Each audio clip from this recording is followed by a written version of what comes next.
दोस्तों 22 दिसंबर को national mathematics day मनाया जाता है और आज के दिन ही महान गणितज्ञ श्रीनिवास रामानुजन का जन्म दिवस भी होता है। गणित केवल अंकों और सूत्रों का विषय नहीं है, बल्कि यह तार्किक सोच, समस्या समाधान और जीवन को समझने की एक महत्वपूर्ण कला होती है।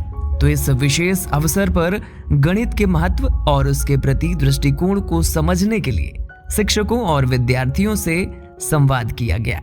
आप सभी लोगों को नेशनल मैथमेटिक्स डे की बहुत बहुत शुभकामनाएं। नेशनल मैथमेटिक्स डे 22 दिसंबर को श्रीनिवास रामानुजन के जन्मदिन के अवसर पर आयोजित किया जाता है।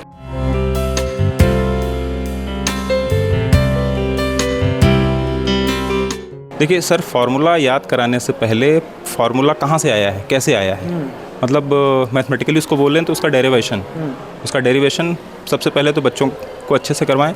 उसके बाद उसकी जितनी प्रैक्टिस करा सकते हैं, जितनी ज़्यादा से ज़्यादा प्रैक्टिस करा सकते हैं, प्रैक्टिस कराने से ही फार्मूले अपने आप बच्चों को याद होते चले जाएंगे। जब मैथमेटिक्स रियल लाइफ में अप्लाई करना शुरू कर देंगे, जैसे कैलकुलेशन से रिलेटेड चीज़ें हैं, जब हम बाज़ार में सब्ज़ी लेने जाते हैं तो अब जैसे हमको पता है कि 1 किलोमीटर का रेट 50 किलो है और हमने 2.5 किलोमीटर ली, तो हम तुरंत कैलकुलेट कर पाएँ चीज़ें। तो जब तक हम अपनी रियल लाइफ से रिलेट करना जब तक शुरू नहीं करेंगे, और जितना ज़्यादा से ज़्यादा प्रैक्टिस, दूसरी चीज़ है प्रैक्टिस। मैथमेटिक्स केवल प्रैक्टिस मांगती है, प्रैक्टिस जितना ज़्यादा से ज़्यादा आप कर सकते हैं।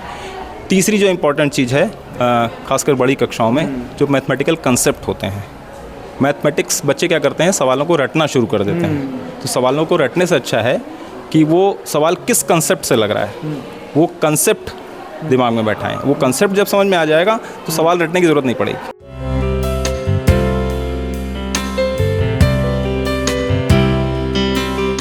सर, गणित तो पूरा जीवन भर सीखा जाए तो भी बहुत कम है। गणित का जो बेसिक है तो हम ये माने कि मेरे जीवन में इसकी इतनी ज़्यादा उपयोगिता है जिसके बिना संभव नहीं है। यदि एक व्यक्ति गणित देखा जाए तो जन्म से पहले से लेकर के मृत्यु के बाद तक गणित चलती रहती है, और बीच में उसके इतने ज़्यादा उपयोग हैं कि उसके बिना वो संभव लाइफ जी नहीं सकता है। फॉर एग्जांपल के लिए देखें, यदि कोई बच्चा पेट में आता है तो उसकी गणित स्टार्ट हो जाती है 1 महीने का, फिर 2 महीने का, 3 महीने का। इसी तरह जब उसकी मृत्यु होती है तो तब भी उसकी काउंटिंग चालू रहती है। इसमें हम देखें, यदि मैथ से देखा जाए तो काउंटिंग नंबर यदि कहाँ से आए, मैथ्स ने दिया। तो इस तरीके से देखें तो उसकी जन्म के पूर्व से लेकर के मृत्यु के बाद तक गणित चलती रहती है। और बीच में भी देखा जाए तो कभी भी मार्केट जाते हैं, कहीं भी जाते हैं तो हमें पैसे के लेन देन होता है, सो गणित इम्पॉर्टेंट है।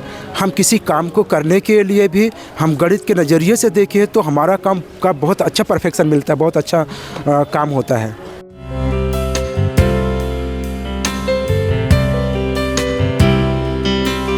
हमें एक अच्छे गणितज्ञ तभी मिल सकते हैं जब हम एक यूजीसी में जो पाठ्यक्रम होता है, अच्छे पाठ्यक्रम डालें, और इसके बाद जो गणितज्ञ को लाने के प्रोसीजर्स हैं, मतलब रिसर्च में ध्यान देना।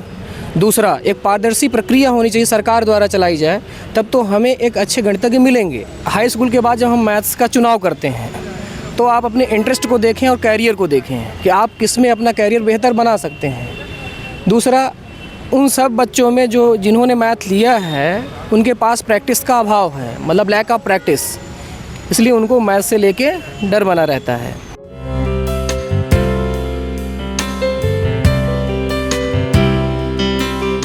गणित के लिए क्या है कि आप मोबाइल से जितना हो सके दूर रहें। मेरा तो मानना ये है, यदि आप मोबाइल का यूज़ करते हैं तो मोबाइल आपका एक बहाना हो सकता है जिससे आप पेरेंट्स को कहीं ना कहीं आप डिनाई करते हैं। मैथमेटिक्स का जितना भी आपको प्रैक्टिस है, जो टीचर आपको पढ़ा रहे हैं, ज़्यादा से ज़्यादा आप ऑफलाइन पढ़ने का प्रयास करें और उसको जितना हो सके आप प्रैक्टिस करें। जितना आप प्रैक्टिस करेंगे, टीचर से पूछें, जहाँ भी दिक्कत हो एक बार लगता है आप देख के करें, उसको बिना देखे करें। पर जब भी क्वेश्चन आप लगाने बैठो तो आप उसको एक बार तो बिना देखे करना ही है, पूरा स्टेप क्लियर हो। जहाँ भी आपको लगता है डाउट है तो आप टीचर की हेल्प लीजिए या फिर जो भी गाइडर हो।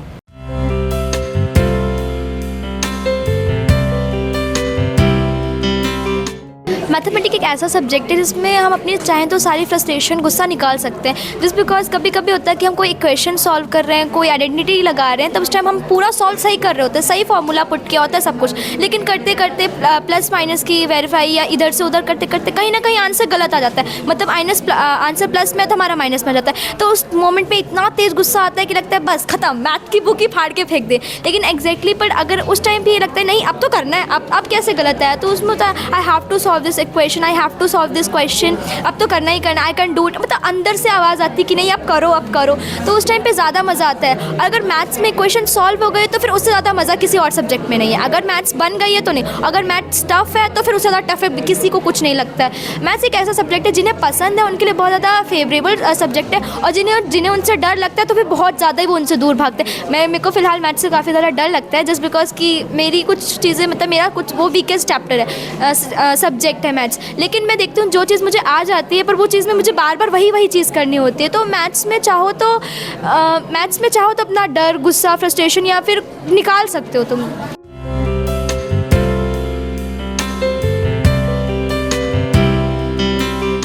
मैथ्स एक ऐसी सब्जेक्ट है जो डेली प्रैक्टिस पे काम आती है, जो इसलिए बनेगी जब मेरे पॉइंट ऑफ व्यू से तो मैथ्स आसान सब्जेक्ट है, क्योंकि मैं उसको अच्छे से मैथ्स में क्वेश्चंस अच्छे से सॉल्व करता हूँ, और जो सॉल्व नहीं करते उनके लिए तो हार्ड ही है। और फार्मूलाज याद करने के लिए तो सिंपल सी बस डेरिवेशंस होती हैं कुछ, और फार्मूला को बस याद करना रहता है। मैथ में टफ लगता है जैसे आइडेंटिटीज़ वगैरह हो गई, उनको बनाना, उनको प्रूफ करना, उनको याद रखना, ये कहीं ना कहीं मुझे कभी कभी लगता है कि इनका यूज़ कहाँ है, बट एक्चुअल में है, सब रियलाइज़ कर सकते हैं। और जैसे मैथ तो इजी है, कुछ चैप्टर बहुत अच्छे हैं, जैसे लाइन्स एंड एंगल्स, ट्रायंगल्स में प्रूफ करना, चैप्टर ईजी भी है, प्रैक्टिस करेंगे बहुत अच्छे से बन भी जाएगा। बट जब भी एग्ज़ाम सामने आता है फिर उनमें फियर एक लगता है, एक ब्लैंक आउट हो जाता है, एक कॉन्फिडेंस लेवल डाउन हो जाता है मैथ के एग्ज़ाम देखती। पता नहीं क्यों, शायद एक स्टीरियोटाइप है मैथमेटिक्स को लेके, या आई डोंट नो, भले कितनी प्रैक्टिस कर लो बट वो एग्ज़ाम टाइम पे जो फियर और जो कॉन्फिडेंस लेवल डाउन होता है वो I can never come out of this. ऐसा कहते हैं कि जो मैथ्स होती है बहुत टफ होती है और बच्चों को बहुत डर लगता है, क्या सही? ऐसी भी बात नहीं है। जैसे अगर जो लोग जितनी प्रैक्टिस करते होंगे उनको उतनी अच्छी मैथ्स बनती होगी। मैथ्स ऐसा सब्जेक्ट जिसमें प्रैक्टिस की बहुत ज़रूरत है, और अगर प्रैक्टिस नहीं करेंगे तो मैथ्स बनेगी नहीं। आप कितना प्रैक्टिस करते हैं? मतलब जितना मुझे दिन में टाइम मिल जाता है उसमें मैं कर लेता हूँ प्रैक्टिस, अगर नहीं मिलता है तो मैं दूसरे सब्जेक्ट्स में भी टाइम लगाता हूँ। सबसे कठिन चैप्टर कौन सा लगता है? मैथ्स में सरफेस एरिया वॉल्यूम। अच्छा, तो फिर क्या करते हो आप जब डर लगता है आपको? प्रैक्टिस करती हूँ, मतलब जितना ज़्यादा हो सके प्रैक्टिस करती हूँ, मतलब उसमें कहीं डाउट रह जाए, मतलब जैसे क्वेश्चंस आ जाएंगे बन जाएंगे, उतनी प्रैक्टिस करती हूँ तो मजा आता है। इस संवाद से यह स्पष्ट हुआ कि गणित भय का नहीं बल्कि समझ और अभ्यास का विषय है। शिक्षकों की मार्गदर्शक सोच और विद्यार्थियों के उत्साहपूर्ण विचार यह दर्शाते हैं कि सही दृष्टिकोण से गणित को रोचक और सरल बनाया जा सकता है। ऐसे आयोजन न केवल ज्ञान बढ़ाते हैं बल्कि आने वाली पीढ़ी में गणित के प्रति आत्मविश्वास और रुचि भी विकसित करते हैं।